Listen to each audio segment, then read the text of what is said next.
Okay, yeah.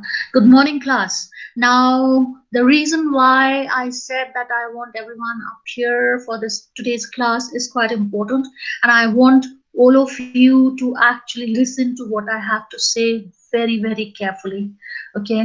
Now, this is before I actually today's class is definitely we will be discussing a little on a feedback on your the assessment that you had done last week, the situation analysis, and today's class that we have, followed by a class activity. But before that, there's an important thing which I wanted to discuss is it's based on the mid-semester feedback that you all had given to college, right? It's about the college, it's about the modules, right? So some suggestions which you all had given. So I just or some of you had some doubts or some may not, or let's put it this way, you may not have the full information, so I felt I should discuss with you so that all of us are on the same page. Okay, so you all had the first thing that most of you had been telling was about the internet issues, right? Internet and the usage of data being finishing very fast, right? Now this is a problem. Internet issues is a problem which even we face on campus, right? This is a problem that everyone is facing today. So, and college knows about it. With the data being finished fast, that like you have already, college has got in touch with you how to go about with it. So if there's anything regarding with your data pack being here finishing fast or any problems, I think you should actually talk with the college authorities, talk to them, speak to them. That if this is an issue, the CR is there, so the CR can actually talk on representing the class on this. Okay, but internet issue is a big issue for all of us, even for us as faculty. We do not get connections always, right? And you saw what happened last week, where last Thursday was a mess, but thank you so much for your cooperation that we could take the class. Thank you. I would like to thank the entire class for actually cooperating, and where everyone knew what was the situation at that time. Okay, so this is where the internet comes up. Now, with regards to specifically with regards to HRM 202, few of you had some suggestions. But before I actually discuss on that, I would actually like to thank the entire class. I really appreciate the fact, and I spoke with some of the senior faculties there, or even in the the top management, where I said I was happy to see the way you all wrote your feedback, because when we discuss on feedback, when we said suggestions has to be given, so we did discuss in class that feedback is not to criticize, okay, not, but it's a way to actually suggest how we can actually improve upon it, or if there is any, if you can give suggestions sometimes when we don't have full information, and so clarifications has to be done. So a big let's say a big appreciation to the entire class, to the way you all had applied the concept of feedback. So I was happy with that when I was reading it. Okay, but there are few of you who gave me some suggestions, right, and which I felt I should discuss in class with all of you, like matured adults. Okay, I had these suggestions came from one, not a group, but each of these suggestions came from one student, single student. So one of you had actually said to slow down the pace, the pace of my talking, right? Now the thing that comes up is, of course, that's a very good thing. I would keep it in mind to slow down my pace, but you know what? I would also want your cooperation, your help in this way, because as an individual, when we talk, we really do not know whether we are going fast, whether we are slowing. It's difficult for all of us. So until and unless those who are listening, or all the whoever is there in the entire group, if they tell us that, okay, if can you please slow down your pace, you're going a little fast, it becomes easier. Otherwise, we will not get to know. So I would appreciate when we have the class going on, if you feel that the speaking is a little fast, then just please tell me. Okay, I mean, I have no problem. if someone tells me that, ma'am, if you could just slow down your pace, that'll be really helpful because otherwise it's difficult for me. Okay, so, or if you have any doubts, if you are not able to understand certain things, because after the class, what I tell you always is please note down when the class is going on, whatever your doubts, queries are. At the end of that session, I open the floor for all of you. I do tell you whatever your doubts and queries are, please tell me. I would appreciate if you tell me right away that this. If you don't tell me, it becomes difficult for me to know what if, whether you really have any doubts or not. Otherwise, what I get to know is, of course, everything is fine. So, but if sometimes you feel that you're not comfortable telling in front of the class, you can always text me on the messenger. You can all on your personal messenger, not the group messenger, or you can actually call me on the messenger and speak to me, right? That I've always told you all, and I'm telling you once again. So please be clear, please clear up all your doubts, clarify all your whatever queries you have, and I'm there to help you. But if you don't cooperate, if you don't open up, it will be difficult for us, and all the more it's more challenging when you're having classes online. It's very difficult. That was the first second one. Now the next one which came up was, I had one of you actually writing telling that we have class activity every week. The days where either we have an assessment, a graded assessments which you see on the database, or you have a class activity. Now there are two reasons for having class activity. One is because that's part of your class participation. Second, this is what RUB and even the management wants us to follow. That because we are not in class, we are meeting once a week, how far you've understood the day's class, how would we get to know? How would you get to know whether you really understood? You can say yes, but only to give small activities to do it so that it is easy for us to know how far you've been able to understand. It's easy for you all to know how far you've been understanding it. And actually, what you all don't know is we have to give a report as to what we are doing, what sort of class activity we are doing on the days when we do not have a graded assessment. And that is being checked by the PLs as well as others in the management. Whatever you're doing is being checked, not just by me. It is accessible by the PLs. The PLs can actually see whatever you're writing it also. So with this, you all didn't know, but I'm just telling you. And if we do not have an activity, I have to give at the end of the today's class, every week, I have to write a report. What all did I do in the class? And even when I give feedback, I have to write there that I've given feedback. What topics have been discussed? What are the activities that has been done, and how you all have been doing it? Full report. Who has submitted? Who has not submitted? Everything has to be given. So college has a full record of it. That's one thing. That's what you all didn't know, but this I just wanted to make it very much clear with you. This is how it's going on, and that's a instruction also from RUB, right? RUB as well as the college side, that you have to have small activities. Okay, there was one of you who said that when you have the graded, now when you do not have a graded assessment, say your in-class activity, like for today, when you have it, you submit on the classroom, right? Classroom page. But when you have a graded assessment, I do tell you that you submit both on VLE as well as classroom. So one of you actually in the class has said that if you can only submit on VLE, that would be helpful. It's you can save time, right?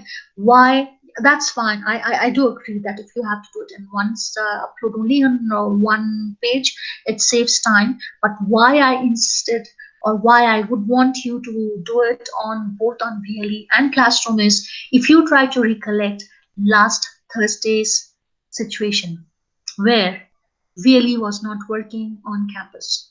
It was not working for you all. It was not working on campus. It didn't work on campus the entire day. Yet, You all got your papers, graded papers back on time, and here I am today going to discuss with you with your feedback session. Some of you did call me and I spoke to you also. How was this possible? Because of the Google Classroom. Google was working. So I could get your documents, and one or two of you who had submitted only on VLE, it was only next day when I downloaded, but most of your work was there in Classroom, which is why it was easy for me to create. That's the reason. And there's another thing also which you know is, if you think of the mid-semester review case analysis that we did, like there have been a couple of you who were not able to submit on VLE. People who stays in Thimphu even had trouble. So if I can do one, so then it was a problem, and I that the option was you send me through the Google Mail. So I can do this. Like if I go with your suggestion, okay, you have only one graded assessment left, that is next week, that you submit on VLE. But if by any chance any of you are not able to submit on time, then I'm not going to accept on any other form. So what do you think of it? What do you think? Do you want only on VLE, or should we keep both the options open? Both the options open, ma'am. Both Both. options, ma'am.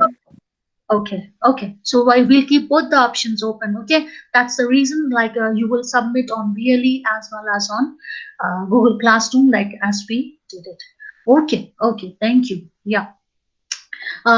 Okay. Now there is, you all had told, one of you had said that when you are given some activities to do, yes, if you could be given some extra time, right? So of course I do give you extra time. I have not penalized you, right? But why I tell you to submit within a time is because you have to get used to submitting on time. If you think of your mid-semester review analysis, that you all the review assessments that happened, that was time bound, and some of you did struggle to submit it on time. So this is also a way of practice, that how to finish your work on time. You have to finish. If you have your final exams come, if you have to come here and give your final exams, who's going to give you extra time? Nobody's going to give you extra time. Your paper will be cancelled or your marks will be deducted. You all know this. You all are in second years. You know how the college system is. Same thing. So you all have to. That's the reason why I actually said that you will have to finish your work on time. But of course, if someone is not able to finish the work on time, I have students actually texting me, messaging me, ma'am, this is the reason why I am stuck here, or could you please give me a little time? This is a big problem. So I do give that in that situation if it is a really genuine one.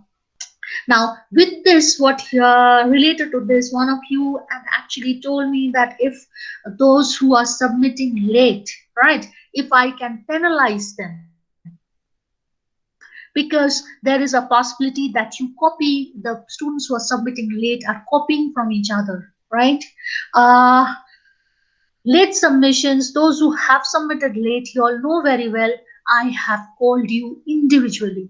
I've spoken to you individually, asked you what was wrong, and those who have copied from others, you don't know this, but whenever you submit on Google Classroom or on VLE, it tells us who has submitted first and who has copied from whom. It immediately tells us. I don't have to think about it. And I have personally called those students and said, you have copied from such and such person. I have said that. I don't want to tell anyone's names here, but I have done that. The students themselves know where I have said, you have copied from such and such person, you have submitted late, you've copied. And those students have said, yes, ma'am. So I then there were have been I have been following up on them, and they were have been asked to, that paper was not accepted. And Again, here what happens is, like, if we, as I said, we have to submit a feedback on after every day's class. So if someone is copying, if someone is not is submitting late, if someone is doing something or the other, we have to give our feedback what is happening in class. So college does follow up, we do follow up. It's not that I don't get to know. Only thing is, I will not tell in front of the entire class because I don't think it is right to tell in front of the class. But I tell to the individual students. I do follow up. Y'all don't know this, y'all were not aware of this, so let me be very clear with you. The students do know about it, about with whom I've spoken, and I get to know who submitted first. It's there, the time is there. The moment you submit, your time is there. This person submitted at this time, that person submitted at that time. So I have it. It comes to me immediately. So I get to know everything. Okay, it's not just me, every faculty, and so you have to know about this. Okay, uh okay, and the last thing that I have with you is, one of you had suggested about having for group work. Now I will not go for group work. I have not gone for group work, neither will your last assessment be also group work, because there have been issues with students, with parents also telling that group work has become a problem. And the for me personally, like, how would I know that it's you who's doing your work? You will tell me, of course, ma'am, it's me, but how would I know? And we have had cases in college, you all have faced also at some point, that if when we had our normal classes, that there have been students coming and telling us, ma'am, in our group it's me and this person, we are doing that, those that person or those two persons, those three persons are not doing the work. And we've spoken to those students. So with your normal classes, you all do this. So how you all would do this even now when nobody knows, nobody is there to monitor you? It can happen. I'm not telling you will do it, but it has happened. It's a general thing that happens, right? So, which is why to avoid that, and I don't think it's fair for the others also to be. Let's be very fair with all of us, with all of you, and let's be very much. I mean, I want you all to be accountable for your work. Let's be very clear on this. Let's be very fair on this, fair for everyone, so that nobody can complain. That's the reason why we had decided we will not have any group work.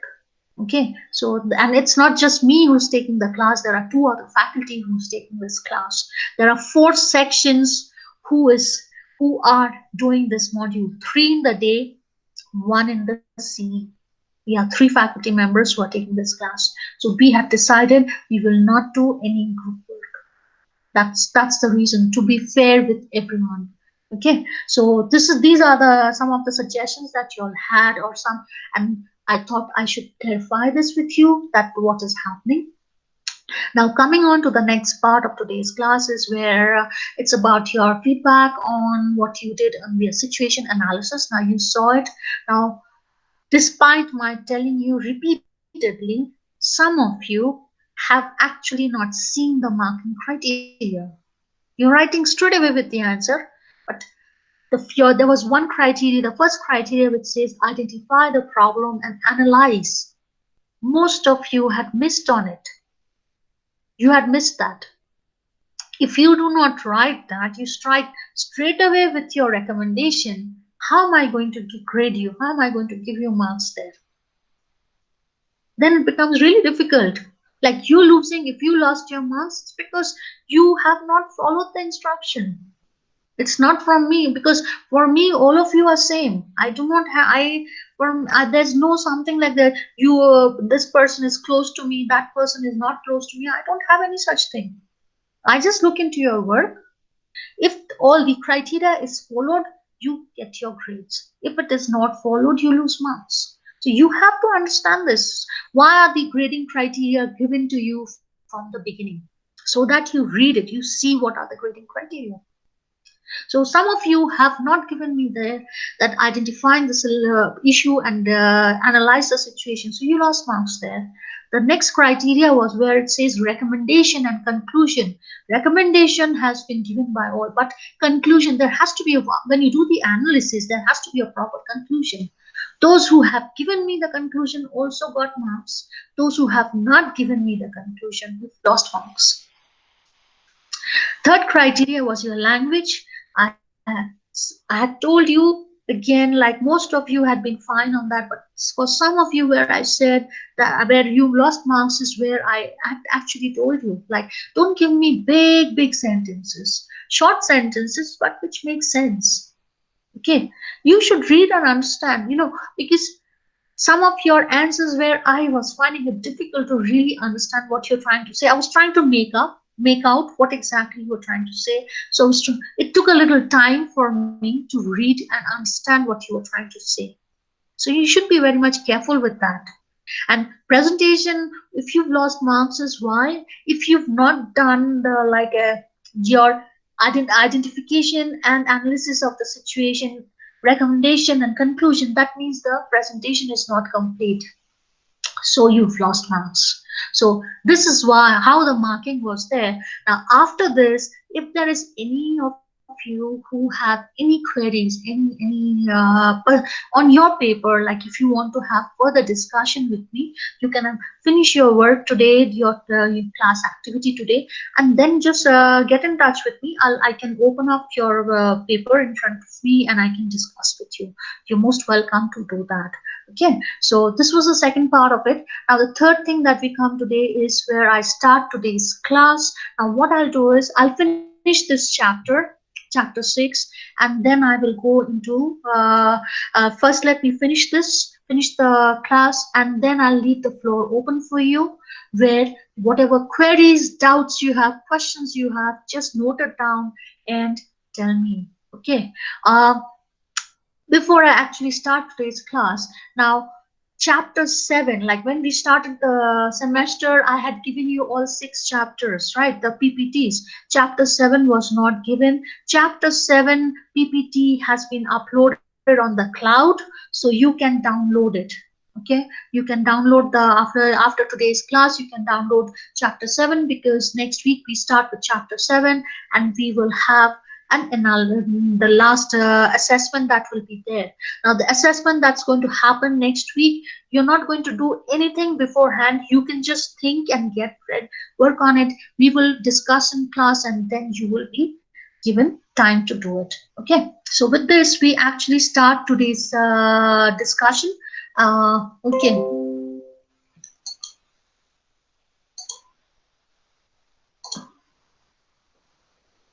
Okay, right. uh Okay, so today's class is on politics. Now, politics is not the politics that we see in the government, not that politics. Okay, politics in organizations. Even in organizations, you have politics happening, but of different type. Now, when we talk of political behavior in an organization, okay, so these are not something which is defined in an organization. These are not the formal definition, like formal roles. But when you actually go and start working in an organization, you will have some clear cut roles that you have to perform, which is called the formal role. And political behavior does not come under formal role. It's never mentioned in any organization. Okay, so but then what is political behavior? So these are the behavior, the activities that one does, what does in order to influence or trying to influence people, trying to influence the organization. Or what would you try to influence? Certain advantages, certain disadvantages within the organization which would benefit you. You would do some activities which would benefit you, but which is not formally defined, which is not correct. It's incorrect. At times, it's most of the times it's incorrect, but sometimes it can be correct also, because for strategic importance, for safety of the organization. But most of the times it is for your advantage, but it is affecting the organizations or affecting the others. Okay, so when we talk of political behaviors, there are some of the examples that we have is we have discussed all this, that where you withhold information from the decision makers, when you don't tell the full information. Sometimes you don't tell it. Why? Because it could be also like you don't want everyone in the organization. If you're working in the top management, you don't want people to know about it, everyone. You don't want it because it becomes problem. There can be people can actually go and actually tell it to others. It can be a problem. You can lose in the race. Or sometimes you want others to be into trouble. You want to assert your importance, your power. You don't want to tell. Let others do it and others face problem. Why should I tell? It can happen both ways. Now it can be like when you have a coalition happening, like coalition, joining a coalition. Coalition means when you join hands with someone else without informing the organization. You're working for someone outside your organization. What is happening there? You are actually going and actually catering all the information that is going to harm your organization where you're working. So that is also be political behavior. And what is it? It's benefiting you because you're getting money from both sides. You have your job, you get your salary, you're working with joint hands with the rival group, you're sharing information, you get some cut. Okay, whistleblower. A whistleblower, when we talk of whistleblowers are all those who make it public when an organization is not doing well. So this is something positive, where you know you are an honest person and you've been working and you know that in your organization there are problems. And whoever, if you go and actually try to tell, you will be into danger, your family will be into danger, your job will be into danger. So what do? You inform your bosses, if you know your bosses are good, without mentioning your name. You give the information.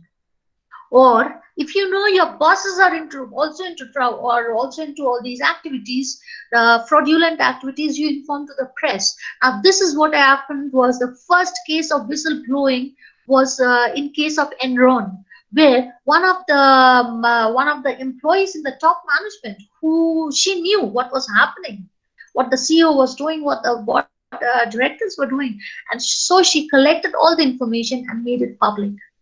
And that case went on for quite some time. And the people who were involved in all these fraudulent activities were actually penalized, and one of them died in jail also. So this is something which is positive. Okay, spreading rumors. Now when you start spreading rumors, what happens? When you spread rumors, is it can be difficult. Spreading rumors means what? You're spreading false information. Why are you doing that? Because you want to put someone down. Then putting someone down or making someone's position go down. And when you start spreading false rumors, people start believing it at some point of time, and the person who's actually innocent can be penalized. Leaking information. When we talk of leaking confidential information to whom? Because if you're working together in a team and then you're being said that you are not supposed to in, tell this information to anyone because this is highly confidential, and then what happens? For some money you go and tell others, or you are not happy with some of your team members, or you are unhappy with your bosses, so you want to put them down, go and leak information. It's benefiting you. How is it benefiting you? Because the others are into trouble. Or when you talk, yeah, or sometimes you're informing these information to the media also. So media gets to know and it becomes a big problem. Okay. Or sometimes what happens when you start exchanging favors with others, that you say, I'll help you provided you give me this. So you're putting the other person into trouble. These are the sort of political behaviors. Some can be beneficial for the organization, and most of the time it is harmful. Okay, uh, let's talk of the different factors that influence political behavior. Now, when we talk of the factors can be categorized as individual factors, that is in employees at the employee level and at the organizational level. So let's start with the individual factors. First, that comes up which says high self monitor. Self monitor is when you are able to control your expressions. You are monitoring yourself. Monitoring means to have control on yourself. Self in your behavior, your body gestures, your expressions. Those who are able to have a control on their facial expressions, on their behavioral gestures, are more skilled in political behavior. They are more skilled because when you're talking to certain people, and you will not get to know, certain people are very good at it, hiding their expressions. They are thinking something, but they will not let you understand. So what happens? They can be manipulative. They'll tell you, you will not, you feel the person is so good. You start believing, and later on, before you actually realize, you are into trouble. They may be so nice to you and asking you, can you do, you are so impressed with that person, you are doing whatever the person is saying, and you land up at times doing some favors to the person which is not, which should not have been done. So that's where it is. Like, person who can have a control on their behavioral expressions, on their body gestures, can be highly political, politically, let's say, skilled in political behavior. Okay, because most of us, when we say, when we generally say, and I did tell you in the classes, what happens is our face betrays, our body gestures betrays us. We say something, but if you look into the facial expressions, if you look into the body gestures, it says something else. And that's the important thing. But there are certain people whose thinking, whatever they are saying, their facial expression, their body gestures would be all the same, but actually it's different. They will not let you understand that. And that's quite dangerous.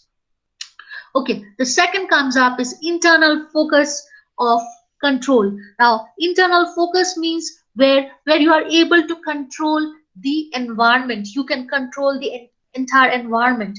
Environment, environmental situations where you are in a position to command. You are able to control the situation. So what happens in that case? You are able to manipulate situations in your favor. You can do that if you are able to control. You are having total power to control the working environment, so you can manipulate situations, and without people actually protesting, they would believe you, they would trust you, because you are dominant, and so people cannot say anything to you. You can manipulate. They know you are manipulative, and sometimes they know, sometimes they do not, but they cannot say anything because of your power. Third one which comes up is high Mac personality. Okay, Mac comes from the word, it's Machiavellian. That's the person who has come up with this concept.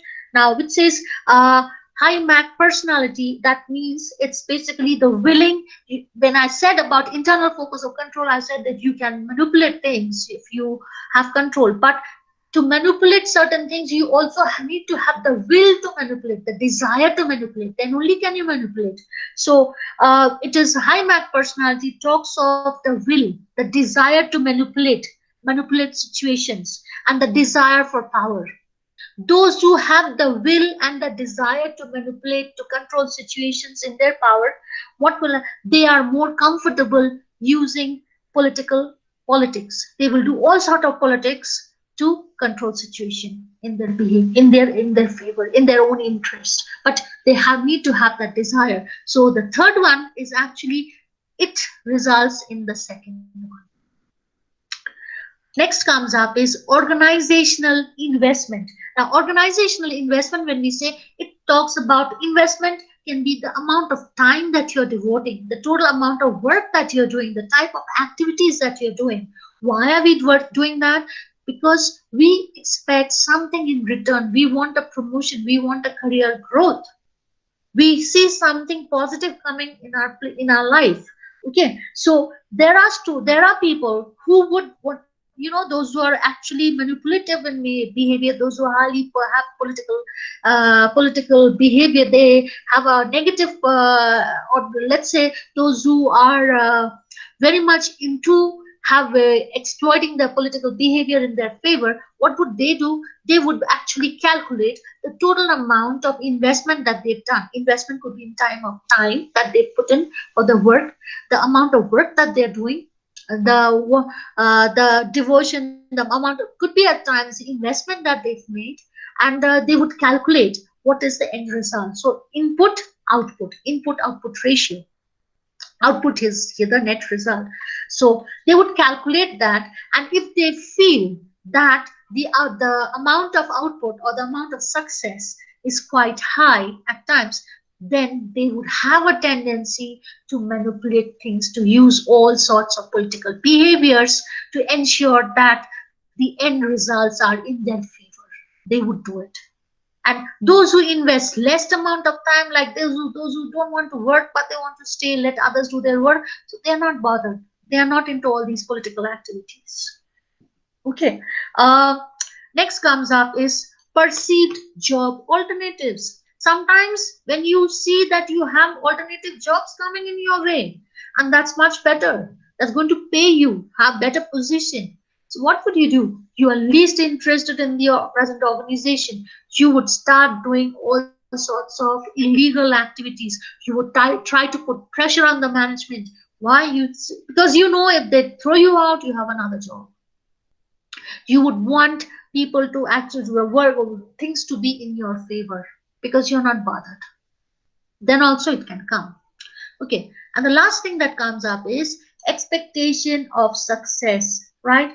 Those individuals who have a low expectation of success will not use all these illegitimate activities. Okay. If you have high expectation, like if you are really, really ambitious, over ambitious, ambition is good, over ambition is not good. If you are over ambitious, then what happens? You'll do anything for success. Anything. You will not care who's coming in your way. It could be anyone. It could be anyone in your family. It could be anyone, your close friends, or anyone.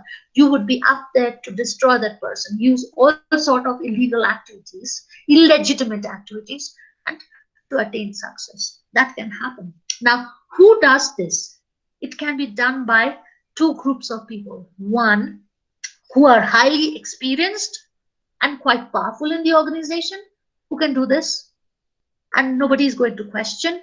The other is those who are inexperienced and those who are just newcomers but they want to take a chance. They're ambitious, they're new in that organization, they've never done. They want to just take a chance to do these illegitimate activities. Let's take a chance. They People will not see it. Sometimes they are caught, sometimes they are not caught. So it's two extreme group of people who does that. Okay, now coming to the organizational factors, that's more on the organization as a whole. The first thing that comes up is reallocation of resources. Reallocation of resources, when we say suppose at times or right now what is exactly happening, organizations are downsizing. They're asking people to leave, right? They're reducing on the resources. Resources could be monetary resources, non-monetary resources, human resources. So what will happen? What do you think people who are into all these sorts of illegal activities, illegitimate activities, they would want to protect, save themselves, so they would go into some sort of illegal activities. They would say they would hoard money, somehow they want to keep it, start saving the money, somehow or the other they would do all sorts of illegal activities to earn some money to protect their future. They would hold some other resources which is quite maybe very important, very crucial for the organization, and they keep it for their future, so that what happens when the down cutting happens, they will not be affected. They will say, I have these information, crucial information, if you throw me out, you are into trouble. You can charge, actually start blackmailing people. So that's another thing that can happen. Okay, next comes up is promotion opportunities, right? Now, promotion, what happens to go for promotion? If you really want to have promotion, and what happens? People start competing with each other, right? Position is limited number of position. So there is huge competition happening, and sometimes people who are really not good, they would go into any sort of, they would stoop down to any level to ensure that they're in the good books of the people. They throw out others then in order to get that promotion. That can also happen. It happens. Low trust. Okay, low trust here is trust when the level of trust in the organization is very low, is very, or not, no trust at all. People do not trust each other. People do not trust the management. The management do not trust people. Then what will happen? All these sorts of activities will take place. Political activities will take place. This is something which is, I would say, where it can be positive, it can be negative also in this case. Negative in the sense is what happens when people don't trust. What will happen? You will start doing all sorts of any sorts of activities. Oh, I'm not bothered because even if I put in my effort, people are not trusting. So why should I be honest? Or it could be other thing that if there's an honest person and they know that the problem is happening, people don't trust, people are into all these sorts of illegal activities, they collect information and they make it public. That this is what's happening in the organization. People are not being given recognition for their work, rather they've been penalized, and people who are really into all sorts of illegal activities are being praised. So trust comes into play. Okay, next comes up is role of ambiguity. Ambiguity means when things are not clear, when you have say when you go after your 1 year from now, when you finish your college and you're into jobs, like when you join your job, what happens at the very beginning? There needs to be some training given, there has to be a manual which is given to you where it's clearly written what are your roles, responsibilities. In your appointment letter it should be there, right? You should be aware of the work culture. If these are not clear, then what happens?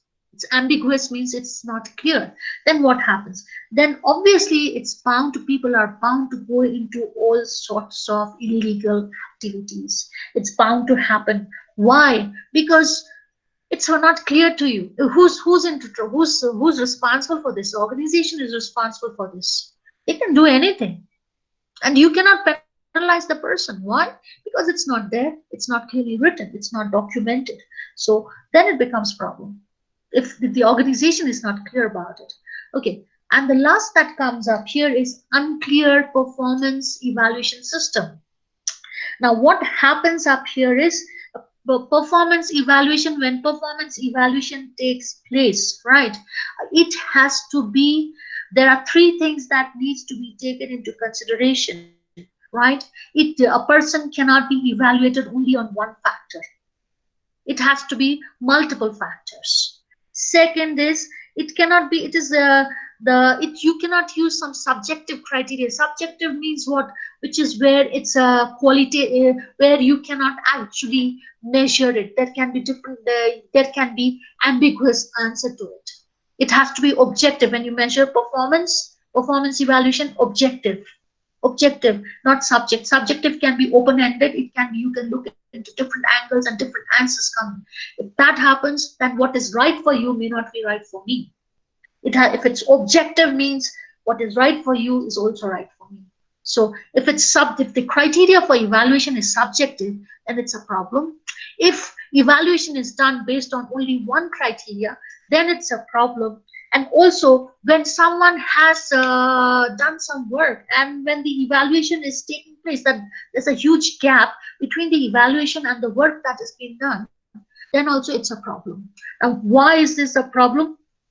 Because when we talk of subjective, if it's subjective criteria means there is ambiguity. As I said, there's no clear cut answer to it. It can be anything. You can, if you can come up with multiple answers, then it becomes problem. You do not know how to evaluate, evaluation is wrong there, then it becomes problem. People can engage into different things and they have their own arguments.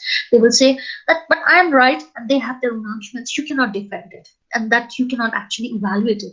The second, that when we say that if you have a one single criteria for evaluation, then what will happen is people would try to put more emphasis on that criteria and try to become with the best results, and this might lead to neglecting of the other important criteria in the organization, which which is equally important.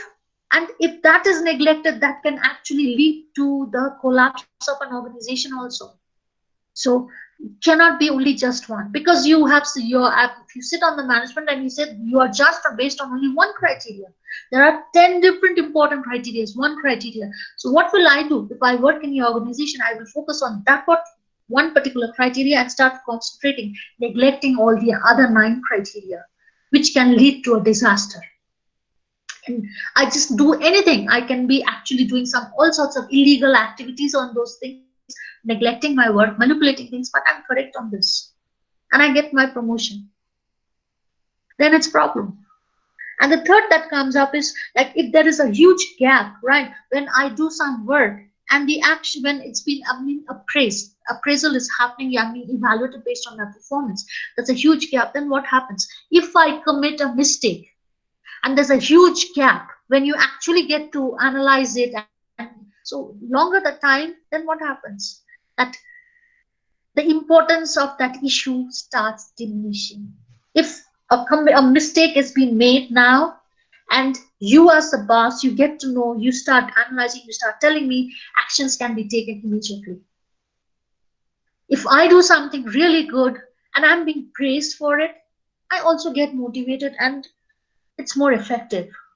But there's a huge gap. What happens? If I've really done a good job, I feel demotivated at times, or it's no recognition. Or if I've really done some illegal activity, I'm into some illegal activities, and I've seen that you as the boss, you've not taken any action. So what happens? By the time you take, things have actually mellowed down, and I'm not doing anything. Mistakes can happen. I'm more cautious. I'm doing something in a better way. So no actions. So that can be a big problem. Okay, so the time gap between that activity that is being done, what has been evaluated, and the evaluation, actual evaluation, that should be minimized if you really want to have a good performance, and if you really want to have a better future for the organization, and if you really want to minimize all the political behavior. So that's all that we have in this chapter. Now what I'll do is I'll leave the floor open for you for all sorts of whatever questions that you have. Okay, so you all tell me if you have any questions or not. Is there anyone who has any doubts, any questions, any clarifications? What? No, ma'am. Okay, okay. So you all have understood, right? If you have understood, okay. So if you've understood all, then what I'll actually, okay, okay, right. What I'll do is I'll just discuss with you today's activity that we have. Today's activity, class activity, is where I've given you two cases, like small cases, where one talks about success, and one I've given an example of, I've taken up one organization where there has been a failure of the political behavior, and one situation where there's a success. So where you have to analyze the situation, why, what were the reasons for the success, or where it was a failure, your suggestions, your measures, what measures can be taken to solve the issues. Okay, so this is what we have for today's activity, and I give you time till 2 p.m. Is that okay? Is the time sufficient? Yes, ma'am. Okay, so that's all that I have for you today's class. It's already there on the main page of the classroom, and you will see the questions. It's there, so you can start working onto it, right? And next week is where we, and please, I'll it's all your PPT is already there on the cloud. Please download it. And next week we start with Unit 7, and then you have the last assessment that's coming up next week. It's a big assessment that is there. Okay, so that's all that we have for today. And yeah,